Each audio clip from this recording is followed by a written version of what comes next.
నమస్తే. ఇవాళ మరో ముఖ్యమైన అంశం మీద మాట్లాడటానికి నేను మీ ముందుకు వచ్చాను. ఎంజాయ్ చేస్తున్నారా?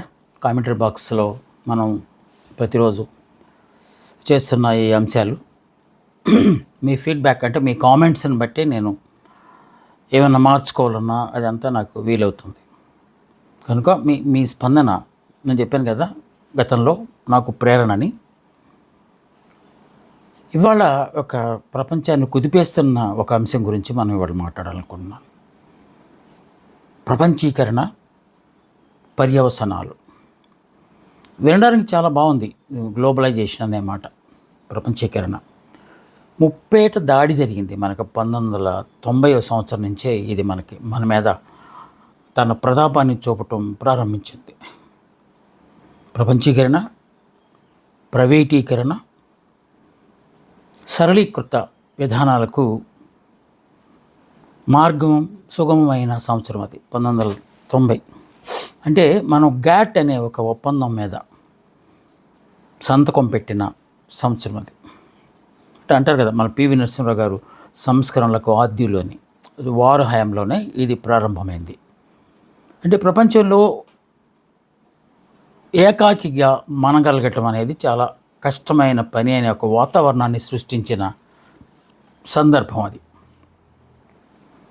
ఈ గ్యాట్ ఒప్పందం మీద సంతకాలు పెట్టిన తర్వాత ప్రపంచ దేశాలన్నీ ఆశ్చర్యం ఏంటంటే, ఏ దేశం అయితే ఈ ప్రతిపాదన చేసిందో ఆ దేశం చాలా ఆలస్యంగా పెట్టింది. అమెరికా ఈలోపు అన్ని దేశాలని కబళించేసింది. అంటే ఈ పదాన్ని ఎందుకు వాడానంటే, దాని పర్యవసానాలు ఏ విధంగా మారాయో, లేకపోతే మానవ జీవన విధానంలో అవి ఎంత ప్రభావాన్ని చూపించాయో అది తెలుసుకుంటే తప్పనిసరిగా నేను చేసిన ఈ కామెంటు వాస్తవం అని చెప్పి మనం అందరం గ్రహిస్తాం. వామపక్షాలు తీవ్రంగా వ్యతిరేకించాయి. ఎందుకంటే వాళ్ళు ప్రజాపక్షం ఉంటారు కనుక వాళ్ళు సహజంగానే రియాక్ట్ అయ్యారు. కొంతమంది మేధావులు కూడా దేశంలో ప్రపంచవ్యాప్తంగా ఈ ముప్పేట దాడిని ఎదుర్కోవడానికి ప్రయత్నించారు, కానీ వల్ల కాలేదు. ముందే చెప్పా కదా, మీరు ఆ ఒప్పందం మీద సంతకాలు పెట్టకపోతే మీరు ఒక్కరే ఏకాకిగా మిగిలిపోతారు. ప్రపంచమంతా ఒక గ్రామంగా చిన్న గ్రామంగా గ్లోబల్ విలేజ్ అయిపోతుంది.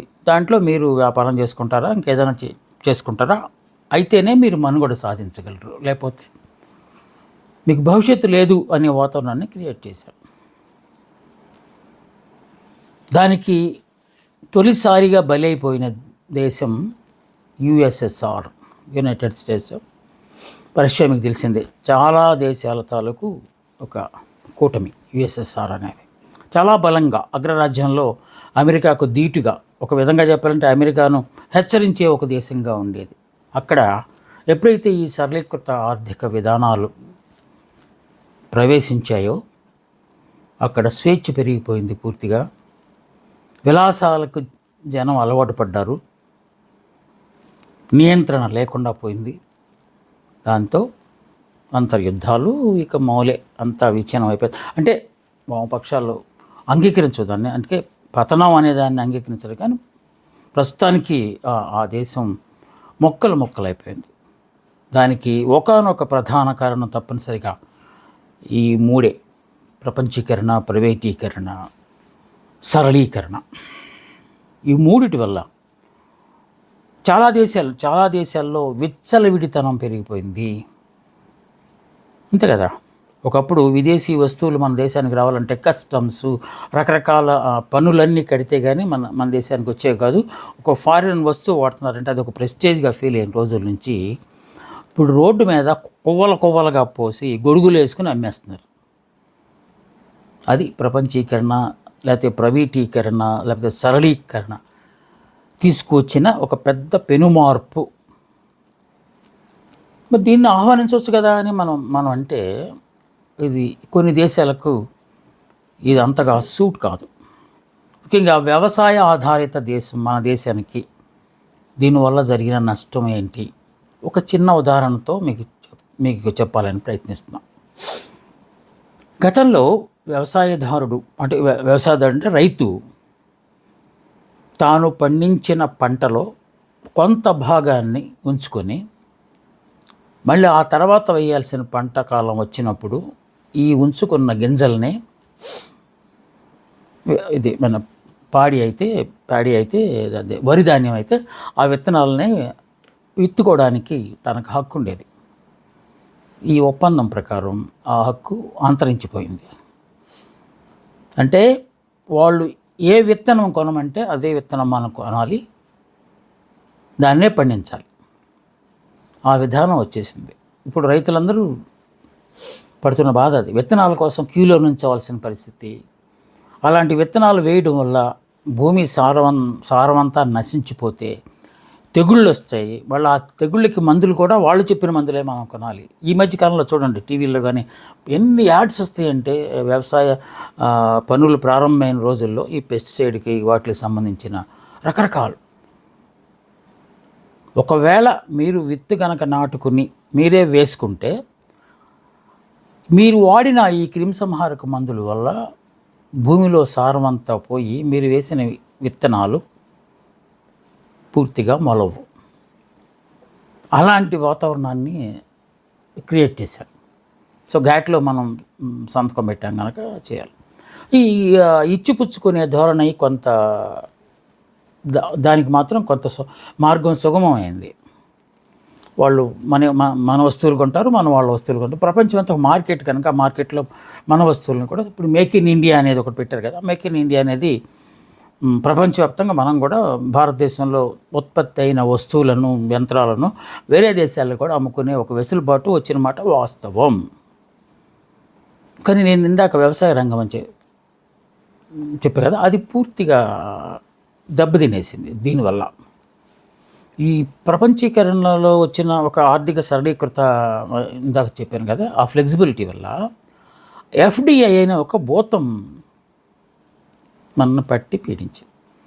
ఫారిన్ డైరెక్ట్ ఇన్వెస్ట్మెంట్, ఎఫ్డిఐ, ప్రత్యక్ష విదేశీ పెట్టుబడులు. ఒకప్పుడు ఏదో పరిమితి ఉండేది. 100% 20% మీరు పెట్టుకోవచ్చు, 80% మాదే. అంటే మన దేశంలో ఉన్న ఒక కంపెనీలోనో లేకపోతే ఒక ఫ్యాక్టరీలోనో ఒక సర్వీస్ ఆర్గనైజేషన్లోనో విదేశీయులు పెట్టుబడి పెట్టాలంటే అది ఇంతవరకు మాత్రమే, ఈ నిష్పత్తిలో మాత్రమే పెట్టాలని ఒక రూల్ ఉండేది దీనికి ముందు. ఇప్పుడు అది చెరిగిపోయింది. 40-50 అయింది, 50-60 అయింది, 60-70 అయింది. పూర్తిగా కూడా విదేశీ పెట్టుబడులే వచ్చేసింది. దాంతో కొన్ని జాతీయ సంస్థలు, పెద్ద పెద్ద సంస్థలు, ఉదాహరణకు life insurance company of India, LIC of India చూస్తున్నాం. త్వరలో అది కూడా ప్రైవేటైజ్ అయిపోతుందేమోనంటే భయం మనకు కలుగుతుంది. ఎందువల్ల ఈ ఎఫ్డిఐ వల్ల ముబ్బడిగా విదేశీ ఇన్సూరెన్స్ కంపెనీలు మన దేశంలో పెట్టుబడులు మొదలుపెట్టాయి. సో దేశీయంగా ఉన్న ఈ సంస్థ మీద దాని ప్రభావం తప్పనిసరిగా పడుతుంది. అంటే ఒక అనారోగ్యకరమైన వాతావరణం ఏర్పడటం వల్ల ఇలాంటి సంస్థలు కూడా కుదేలైపోయే ఆస్కారం ఉంది. ఇంకో ఉదాహరణ, ఎఫ్డిఐ అనేది ఒకప్పుడు ఆ ప్రస్తావన వచ్చినప్పుడు దేశంలో ఉన్న మీడియా సంస్థలన్నీ పొరపాటున మీడియాలోకి కూడా ఎఫ్డిఐ వచ్చిందంటే వాతావరణం పాడైపోతుంది, కలుషితమైపోతుంది అని చెప్పి మొట్టమొదటిసారి నేనైతే మొట్టమొదటిసారి హెడ్గా ఉండి జర్నలిజం మాస్ కమ్యూనికేషన్కి ఒక జాతీయ సెమినార్ పెట్టి ఎన్రామ్ అలాంటి వాళ్ళని కూడా పిలిచి అసలు ఇది అవసరమా లేదనే దాని సెమినార్ కూడా మేము సారథ్యం వహించి పెట్టాము. ముక్త కంఠంతో పాత్రికేయులందరూ ఎఫ్డిఐ రావటం అనేది మీడియాలోకి వస్తే చాలా ప్రమాదం అని అంగీకారానికి వచ్చాను. కానీ ఆపలేకపోయాం. ఇప్పుడు మన దేశంలో ఉన్న చాలా మీడియా సంస్థల్లో, ముఖ్యంగా ఆంగ్ల పేపర్లు కావచ్చు, మ్యాగజైన్లు కావచ్చు, వాటిల్లో టీవీ ఛానల్స్తో సహా ఎఫ్డిఐ వచ్చేసింది. రూపర్ట్ మర్డోక్ అనే ఒక వ్యాపారవేత్త, మీడియా మొగల్ అంటారు అతన్ని, ప్రపంచ దేశాల్లో ఉన్న అన్ని మీడియా సంస్థలని కబళించేసిన ఒక క్యానబల్ అతను. ఈ పదం నేను డెలిబరేట్గా వాడుతున్నాను. ఎందువల్లంటే కబళించేయటం అంటే మీడియాని ఒక పెద్ద సంస్థ వచ్చి ఇంకో చిన్న సంస్థను కబళించేసి దానిలో కలిపేసుకోవటం, మెర్జర్ ఆఫ్ మీడియా అనేది మొదలైంది వారి ద్వారా. అన్ని ఖండాల్లో నాకు తెలిసి వాషింగ్టన్ పోస్ట్, న్యూయార్క్ టైమ్స్ లాంటి స్టాండర్డ్ వీటిని తప్ప మిగతా వాటన్నిటిలో మోడోక్ గారి ప్రమేయం ఉందని నేను అనుకుంటాను. ఇక ఎఫ్డిఐ మీడియాలోకి వచ్చిన తర్వాత జరిగిన ఒక ప్రధానమైన ప్రమాదం ఏంటంటే కంటెంట్ అనేది టోటల్గా మారిపోయింది. మనం అనేవాళ్ళం పత్రికలు అంటే ప్రజా సమస్యలని భుజాన వేసుకుంటాయి, సామాజిక బాధ్యతతో సామాజిక స్పృహతో నడుస్తాయి, ఇవన్నీ మనం చెప్పుకుంటూ ఉండేవాళ్ళం మీడియా గురించి. ఇప్పుడు ఆ పరిస్థితి ఉందా?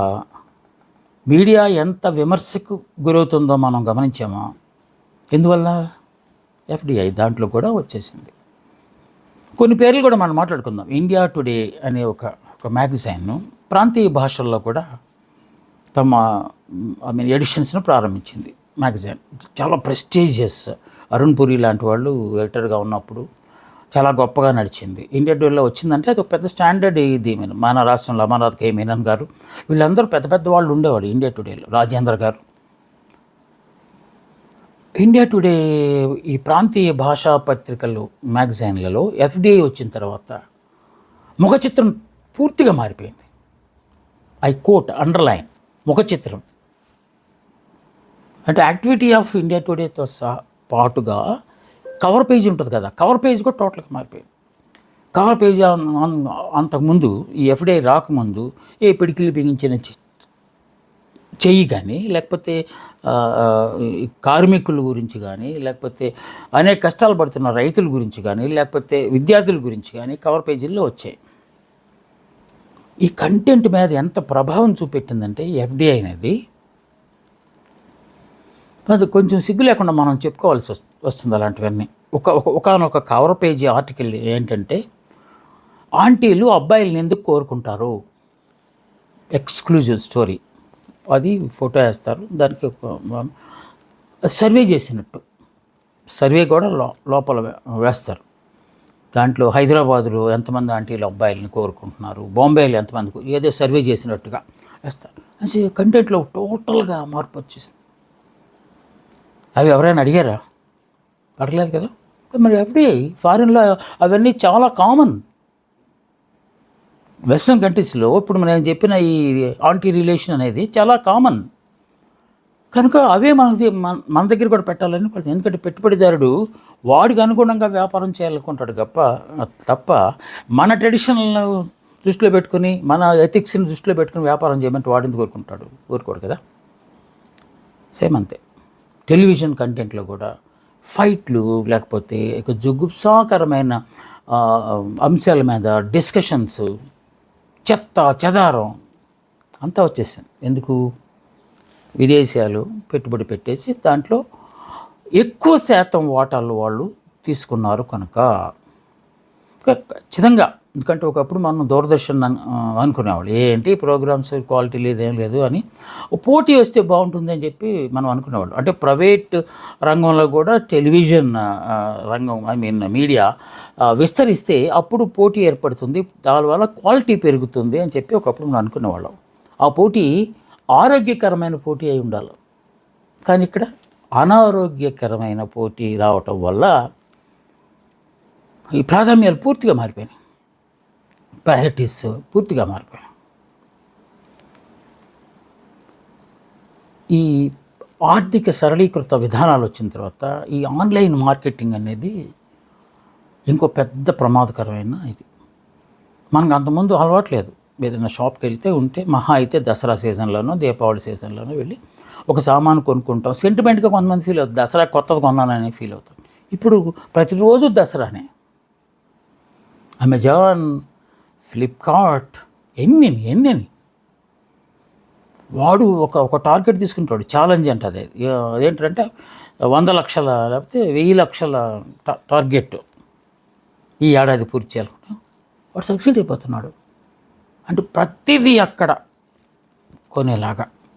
విచిత్రమైన ఒక నేరో ఎగ్జాంపుల్ మీకు చెప్పబోతున్నాను. సంక్రాంతి పండగ వస్తే మనకు మామూలే గంగరెద్దులు, లంగా ఓణీలు, పెద్ద పెద్ద ముగ్గులు, గొబ్బెమ్మలు. ఆశ్చర్యం తెలుసా, ఈ ఏడాది అమెజాన్ వాడు గొబ్బెమ్మలు అమ్మాడు, పిడకలు అమ్మాడు, పొంగల్ చేసుకోడు. ఏమైపోయింది? ప్రతిదీ మనం ఏదో ఒక ఆన్లైన్లో కొనేసుకుని ఒక ఇంజెక్ట్ చేసాడు టోటల్గా. ఇప్పుడు ఆన్లైన్ మార్కెట్ ద్వారా సంవత్సరానికి మన దేశంలో 4 లక్షల కోట్ల రూపాయల ఆన్లైన్ బిజినెస్ జరుగుతుంది. 4 లక్షల కోట్ల అంటే ఆల్మోస్ట్ ఒక రాష్ట్ర బడ్జెట్ ఎంత ఉంటుందో అంత వ్యాపారం ఆన్లైన్లో జరుగుతుంది. ఏదైనా కొనేసుకోవడానికి అక్కడ ఆస్కారం ఉంది కనుక ప్రతి ఒక్కళ్ళు దాని మీదే, అవసరం ఉన్నా లేకపోయినా వాళ్ళు టెంప్ట్ చేస్తాడు. ఒక్క సామాన్ గుర్తి suggested for you, recommended for you అని చెప్పి పొంకాలుగా వచ్చేస్తుంటాయి. We are forced. డబ్బులు ఎలా? ఇంకో పెద్ద ప్రమాదం దీనిలోంచి వచ్చింది, క్రెడిట్ కార్డ్స్. ఒక రైతుకి ఏదైనా ఒక లోన్ కావాలంటే రకరకాల పేపర్లు అవన్నీ అడిగి తిప్పి ఎప్పుడుకో కానీ లోన్ శాంక్షన్ అయ్యేది కాదు. ఇది అఫీషియల్ బెగ్గింగ్ లాంటిది. ఇది క్రెడిట్ కార్డ్ వాడు వస్తాడు, మీకు no paper, nothing, zero balance, something like that వచ్చేసి ప్రైవేట్ బ్యాంకులు అందరూ మీ ఇంటికి వచ్చి మీ ఎదురుగా కూర్చుని అన్ని పూర్తి చేసి సంతకం పెట్టుకుని రాయల్ బెగ్గింగ్ లాగా కార్డు ఇచ్చి వెళ్ళిపోతారు. 5 లక్షలు వరకు మీరు అప్పు చేసుకోవచ్చు. సో అమెజాన్లో మీరు టెంప్ట్ అయిపోతారు. వాడు ఇంకొక టెంప్టేషన్ ఏం పెడతాడు, మీరు అంతా ఒకసారి కట్టక్కర్లేదు, ఈఎంఐలు కట్టుకోవచ్చు అంటాడు. దాంట్లో ప్రాసెసింగ్ ఛార్జెస్ ఇవన్నీ మనం ఏం చూడం. ప్రస్తుతానికి డబ్బులు కట్టలేదు, కార్డేగా అంటారు, కార్డు ఏదో డబ్బులు కన్నట్టు. అది తప్పనిసరిగా వడ్డీ, చక్రవడ్డీ, మొత్తం కట్టాల. క్రెడిట్ కార్డ్స్ ద్వారా 20 లక్షల కోట్ల రూపాయలు మన దేశంలో 2023 సంవత్సరానికి సంబంధించి ఆర్థిక సంవత్సరంలో 20 లక్షల కోట్ల రూపాయల ట్రాన్సాక్షన్స్ త్రూ క్రెడిట్ కార్డ్స్ మన డిజిటల్ లావాదేవీలు అనండి, ఏమైనా అండి. అంతకుముందు లేదా పరిస్థితి. ప్రైవేట్ బ్యాంకులు టోటల్ ఫ్లెక్సిబిలిటీ, కన్జ్యూమర్ గూడ్స్కి దగ్గర నుంచి అన్నిటికీ. ఒకప్పుడు మహా అయితే కార్ లోన్ అనేవాళ్ళు, హౌస్ లోన్ అనేవాళ్ళు, అంతే. ఇవి రెండే. ఇప్పుడు దేనికైనా సరే మీ ఇంట్లో ఏది కొనాలన్నా కూడా కన్జ్యూమర్ లోన్స్ మనకు వచ్చేస్తున్నాయి. ఎందుకు? లిబరలైజేషన్. అది ఒక పెను ప్రమాదంగా మనం తీసుకోవచ్చు. అంటే middle class people, little bit above middle class people are mostly victimised. వాళ్ళకి అవసరం ఉన్నా లేకపోయినా ప్రక్కింటి వాడికి ఉంది కనుక మనకు కూడా కావాల్సిందే అనే ఒక భావాన్ని ఈ 3 ప్రపంచీకరణ, ప్రైవేటీకరణ, సరళీకరణ ఇవి మనకి ఇచ్చిన శాపాలు. ఇక FDI మీడియా గురించి చెప్పా. కల్చర్ మీద కూడా, ఇండియన్ కల్చర్ మీద కూడా. ఇండియన్ కల్చర్ అంటే ఏంటి? ఏమన్నా పట్టు చీర కట్టుకుని రోజు మడి కట్టుకోవాలా? దాని గురించి నేను మాట్లాడలేదు. విచ్చలవిడితనాన్ని అంటే సాధారణంగా మన వాతావరణంలో మనకు నప్పే బట్టలే మనం వేసుకుంటాం. మామూలుగా 2 పీసెస్, సింగిల్ పీసులు అలాంటివి మనకు నచ్చవు కదా. నచ్చవు అంటే మనకు నప్పవు ఇక్కడ ఈ వాతావరణంలో. నేను ఆ యాంగిల్లో మాట్లాడుతున్నాను. ఎవరు ఏం డ్రెస్సులు వేసుకోవాలి అది తీర్పు చెప్పే అంత పెద్దోడు కాదు నేను చెప్పను. అది ఎవరిష్టం వాళ్ళదే. కాకపోతే వాతావరణాన్ని బట్టి కూడా మనం కొన్ని వాడుతుంటాం కదా, దాన్ని బట్టి అవి మనకు సూట్ కానివి కూడా మనం ఇప్పుడు తప్పనిసరి పరిస్థితుల్లో వాడుకోవాల్సి వస్తుంది. ఇక ఎలక్ట్రానిక్ గూడ్స్ సంబంధించి చూస్తే అది ఇంకొక ఎపిసోడ్ చేస్తాను సపరేట్గా. కానీ ఇక్కడ ఒక మొబైల్ గురించి మాట్లాడదాం. మొబైల్స్ ఒకప్పుడు అత్యవసరమైన సమాచారాన్ని వెంటనే ఇవ్వాలంటే మనకి దూరభారం చాలా ఉండేది. అందుకని ఇప్పుడు ఈజీగా వెంటనే సమాచారం వెళ్ళిపోవాలంటే మనకి మొబైల్ అనేది తప్పనిసరిగా అవసరమే. దేనికి? సమాచార ట్రాన్స్మిషన్కి, ఇచ్చిపుచ్చుకోవడానికి. ఇప్పుడు దాంట్లో ఏమేమంటున్నాయో అని చెప్పాలి. అరిచేతిలోనే స్వర్గం మనకు కనిపిస్తుంది. అది అది వేరే విషయం. ఒక్కొక్క ఇంట్లో ఒకటి కాదు 4, ఒక్కొక్కడికి ఒక్కటి కాదు 2, 3 ఐఫోన్ల దగ్గర నుంచి 1,90,000 2 లక్షలు పెట్టి కూడా కొనేసుకోండి. ఎందుకు? క్రెడిట్ కార్డ్స్ ద్వారా కొనుక్కోవచ్చు, ఈఎంఐల ద్వారా కూడా మీరు అమ్ముకోవచ్చు. మీరు కొన్న ₹1,00,000 దానికి 2,10,000 మీరు కడతారు. ఈఎంఐలు అనగానే మీకు తక్కువ కనపడుతుంది కనుక మనం చేస్తాం. ఇది సరళీకృత ఆర్థిక విధానం అంటే.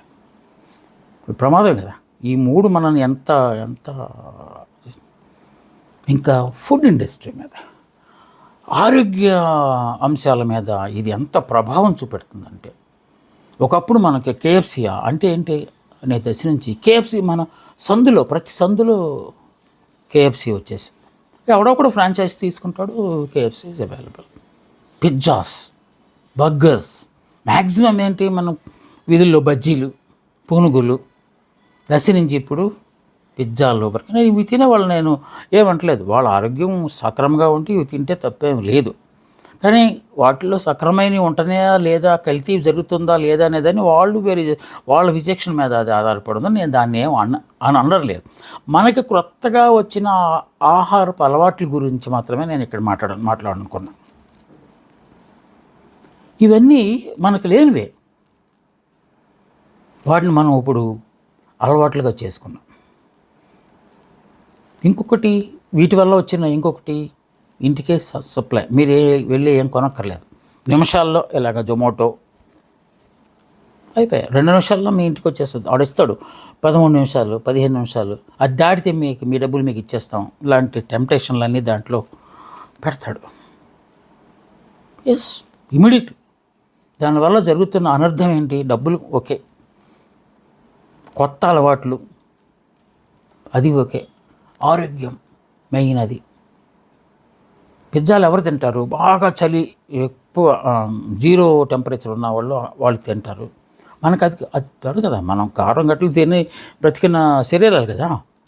అందుకే ఫ్యాట్ లెవెల్స్ పెరిగిపోయి, ఒబీస్ పెరిగిపోయి, మళ్ళీ దాన్ని ఖర్చు పెట్టడం కోసం మళ్ళీ లక్షల రూపాయలు ఖర్చు పెట్టుకునే అవకాశం లేకపోతే అవసరాన్ని వాళ్ళు క్రియేట్ చేస్తున్నారు. మనం చాలా సందర్భాల్లో వామపక్షాలు ముఖ్యంగా వాడే పదం ఏంటంటే కల్చరల్ ఇంపీరియలిజం, సాంస్కృతిక సామ్రాజ్యవాదం అని చెప్తారు. ఈ ఫ్యాషన్ షోలు అట్లాంటివన్నీ మనకి ఉండే కదా. మహా అయితే జానపద నృత్యాలు, జానపద సంబంధించిన కార్యక్రమాలు, సంక్రాంతిలో, పండగలో అలాంటి వాటికే మనం అలవాటైపోతున్నాం ఇప్పుడు దాకా. ఇప్పుడు ఫ్యాషన్ షోలు, డాగ్ షోస్ ఇవన్నీ మనకు అసలు ఎప్పుడైనా ఉన్నాయా? అది మన కల్చరా? అవన్నీ తప్పనిసరిగా మనం కూడా చేస్తే అదొక బుల్ ఫైట్ ఒకప్పుడు వేరే రూపంలో ఉండేది, ఇప్పుడు అది వేలం వేరే అయిపోయింది. అదంతా మనం ఎక్కడి నుంచో ఇంపోర్ట్ చేసుకున్నది, అరువు తెచ్చుకున్నది. చెప్పాం కదా, ప్రపంచం అంతా ఒక కుగ్రామం అయిపోయింది. ఏ మూలన ఏం జరుగుతుందో కూడా మనం ఈజీగా తెలుసుకునే ఒక ఆస్కారం ఉంది. ఇక ప్రజలకు ప్రత్యక్షంగా ప్రైవేటీకరణ ఒకవేళ మనం అది తీసుకుంటే ఈజీ మార్గం ఏంటి? ప్రభుత్వాలకి, ప్రజలు ఎన్నుకున్న ప్రభుత్వాలు ప్రజలకి ప్రణాళిక రూపంలో, మేనిఫెస్టో రూపంలో ఇచ్చిన హామీలన్నీ నెరవేర్చడానికి ప్రభుత్వాలు సమాయత్తం అవుతాయి. ఎన్నికలు కాగానే, ప్రమాణ స్వీకారం చేయగానే ఒక్కొక్కటి హామీలన్నీ నెరవేర్చుకుంటూ వస్తాయని ఒక గంపెడాస్తో ఓటర్లు అందరూ ఉంటారు. ఇచ్చినప్పుడు తెలియదు, ఇచ్చినప్పుడు అది అంతా మొత్తం ప్రతి మనిషికి ఏదో ఫ్రీ అంటాం కదా. మన ఫ్రీలకి మనం వ్యతిరేకం కానే కాదు, అవసరమైన చోట. అలాగనే అన్నిటికీ పెట్టేసిన తర్వాత ఒకవేళ నిజంగా మేనిఫెస్టోలో ఇచ్చిన హామీలన్నీ మనం లెక్కేస్తే, ఒకవేళ బ్యాలెన్స్ షీట్ వేస్తే 20 లక్షల కోట్లు అంత అవుతుంది. అది ఇంప్లిమెంట్ చేయడం అనేది ఇంపాసిబుల్. సంవత్సరానికి 5 సంవత్సరాలు కలిపితే. సో అందుకే కొత్త భూతం ఒకటి వచ్చేసి పడింది ఇప్పుడు ఇక్కడ, ట్రిపుల్ పి అని ఒకటి వచ్చింది. Public private participation. ప్రభుత్వం ఏం చేయనక్కర్లా, సగం ప్రభుత్వం పార్టిసిపేట్ చేస్తుంది. ఆ సగం ప్రభుత్వం చేసేదానికి కూడా బ్యాంకులు రుణాలు ఇస్తాయి. మిగతా వాడంటే ప్రైవేట్ వాడు చూసుకుంటాడు. పీపీపీ, పార్కులు, ఆసుపత్రులు ఏమైనా కావచ్చు దీంట్లోకి, ఈ పీపీలోకి. ఇదొక విధానం. ట్రిపుల్ పీ అని రోడ్లు, అందుకే కదా సంవత్సరం కూడా ఉండట్లేదు. 5 సంవత్సరాలు 10 సంవత్సరాలు లైఫ్ ఉండాల్సిన రోడ్లు సంవత్సరం వర్షాలు పడంగానే పోయిన పరిస్థితి ఈ పీపీపీ వల్ల. ఎందుకంటే ఆ ప్రైవేట్ వ్యక్తి మీద అజమాయిషీ చేసే ఒక వ్యవస్థ, పటిష్టమైన వ్యవస్థ మనకు లేకపోవటమే ఇక్కడ ప్రధానమైన లోపంగా మనం భావించాలి. సో ఈ ట్రిపుల్ పీ. ఇంకా పెద్ద అస్త్రం ఏంటంటే మనకు ఉండనే ఉందిగా, ప్రపంచీకరణలో వచ్చింది ప్రైవేటీకరణ. మనకు ఒక సామెత ఉంది, if you want to kill a dog call it mad అని. ఒక కుక్కను చంపాలంటే పిచ్చిదని ముద్ర వేసే దాన్ని చంపేసేయచ్చు అని. అలాగే ప్రభుత్వాలు చేస్తున్న పనులు ఏమిటంటే, ఒక పెద్ద కంపెనీ ఇప్పటిదాకా మంచి లాభాల్లో నడుస్తున్న ఒక ఫ్యాక్టరీయో, ఒక కంపెనీయో, ఒక ప్రెస్టీజియస్ సంస్థ దాన్ని మూసేయాలంటే దాన్ని దివాళా తీసింది సిక్ యూనిట్గా దాన్ని ప్రకటించాలి. మన విశాఖపట్నం తీసుకుంటే స్టీల్ ప్లాంట్, దాని ఎంత ఉత్తరాంధ్రకు పెద్ద ప్రధాన, ఆంధ్రుల హక్కు, విశాఖ ఉక్కు, చాలామంది ప్రాణాలు కోల్పోయి సంపాదించుకున్న దాన్ని ఈజీగా ఒక పెన్ స్ట్రోక్తో దాన్ని ప్రైవేటీకరణ చేయాలని ప్రభుత్వం తీసుకున్నప్పుడు అఫ్కోర్స్ సంవత్సరం పాటు 2 సంవత్సరాల పాటు యాజిటేషన్ చేశారు కార్మికులందరూ. ఉక్కు ఫ్యాక్టరీని సాధించుకోవడానికి ఎంత ఉద్యమం చేశారో, ఇప్పుడు ఆ సాధించిన ఉక్కు ఫ్యాక్టరీని మళ్ళీ అలాగే ఉంచుకోవడానికి, ప్రైవేట్ పరం కాకుండా కాపాడుకోవడానికి కూడా అంతే ఉద్యమం జరుగుతుంది. నేను ఎందుకు చెప్తానంటే ఇక్కడ ప్రైవేటీకరణ అనేది ఆ విధంగా వచ్చింది. కార్పొరేట్ కంపెనీలు దూసుకొచ్చేస్తాయి, ఎంఎన్సీస్, మల్టీనేషనల్ కంపెనీస్ ప్రభుత్వం మీద ఒత్తిడి తీసుకొస్తాయి. మేము కొనేస్తాం, మేము కొంటాం, మీకేం ప్రాబ్లం లేదు. అయిపోయింది. స్టీల్ చాలా దేశంలో ఉన్న పెద్దవన్నీ ప్రైవేటీకరణ తీసుకొచ్చినాయి. ఇప్పుడు బిఎస్ఎన్ఎల్, విదేశీ సంచార Nigam, we connect the world, పాపం ట్యాగ్ లైన్ వాళ్ళది. ప్రపంచం మొత్తాన్ని మేము ఏకం చేస్తాము అనే ఒక స్లోగన్తో వెళ్తున్న వాళ్ళను కూడా ఇప్పుడు ఆల్మోస్ట్ సిక్ యూనిట్గా. ఆ సిక్ యూనిట్ అవడానికి కావాల్సింది ఏం చేస్తారంటే బడ్జెట్లో వాళ్ళకి పైసా ఇవ్వరు. ఇన్ఫ్రాస్ట్రక్చర్ని పెంచుకోవడానికి, లేకపోతే కాంపిటేటర్గా మన పక్కన ఉన్న కాంపిటేటర్ జియో కావచ్చు, ఇంకేదైనా కావచ్చు, వాళ్ళకి సమాంతరంగా మనం ఎదగడానికి ఎలాంటి ఊతం ఇవ్వరు, ఆర్థిక ఊతం ఇవ్వరు. సో సిక్ అయిపోతుంది. అది సిక్ అయిపోతే ఇంకా రిక్రూట్మెంట్ ఆగిపోతే ప్రైవేటైజ్ చేస్తారు. ప్రైవేటైజ్ చేస్తే అన్ని ప్రైవేట్ కంపెనీలే, ఇంకా ప్రభుత్వ ఉద్యోగాలు కూడా ఉండవు. ఎంత థ్రెట్ చూడండి, ఎంత లింక్ ఉందో చూడండి ప్రపంచీకరణతో. సో రైల్వేస్లో కూడా ఇలాంటిదే మెల్లగా వచ్చే అవకాశం ఉంది. ఎందుకు? అది ఎక్కడ స్టార్ట్ అయింది? ఐఆర్టీసీ స్టార్ట్ అయింది. టికెట్లు అనేవి ప్రైవేట్ వాళ్ళకి అప్పచెప్పేశారు. శానిటరీ కూడా ప్రైవేట్ వాళ్ళకి అప్పచెప్పేశారు. నిర్వహణ అనేది ప్రైవేట్ వాళ్ళకి అప్పచెప్పేశారు. ఇంకేముందో ట్రాక్లే మనవే.